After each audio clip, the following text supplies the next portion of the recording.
தல அஜித் நடிச்சுக்கிட்டு இருக்கும் நேர்கொண்ட பார்வை படத்தோடைய கிளைமேக்ஸ்ல தல அஜித் எடுத்திருக்க ரிஸ்க் குறித்த தகவல்கள் இணையத்துல லீக் ஆயிருக்கு. தமிழ் சினிமாவோட மெகா ஸ்டாரான நம்ம தல அஜித் இப்போ எச் வினோத் இயக்கத்துல போனி கபூர் தயாரித்து வரும் பிங்க் படத்தோடைய ரீமேக்கான நேர்கொண்ட பார்வை படத்துல நடிச்சுக்கிட்டு இருக்காரு.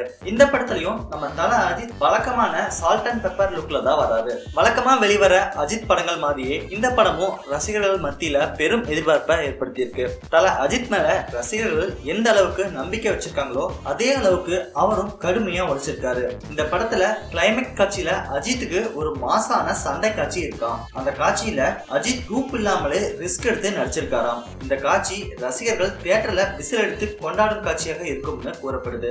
ஏற்கனவே நம்ம தல அஜித் டூப் இல்லாம ரிஸ்கான காட்சியில தன்னுடைய திறமையை வெளிப்படுத்தியிருக்காரு. இந்த படத்துல தல அஜித் தன்னுடைய ரசிகர்களுக்காக அப்படி என்ன சர்ப்ரைஸ் வச்சிருக்காரு அப்படிங்கறது படம் வெளிவந்தாதான் தெரியும். தன்னுடைய உடல்ல பல அறுவை சிகிச்சைகள் பண்ணிருந்தோம் தல அஜித் இந்த மாதிரியான காட்சியில ரிஸ்க் எடுக்கிறது பற்றிய உங்களுடைய கருத்தை கீழே கமெண்ட் பண்ணுங்க. இந்த வீடியோ உங்களுக்கு பிடிச்சிருந்தா லைக் பண்ணுங்க, ஷேர் பண்ணுங்க. மேலும் இது போன்ற சுவாரஸ்யமான தகவல்களுக்கு எங்களுடைய சேனலை சப்ஸ்கிரைப் பண்ணுங்க. மறக்காம அருகில் உள்ள பெல் பட்டனையும் அழுத்துங்க.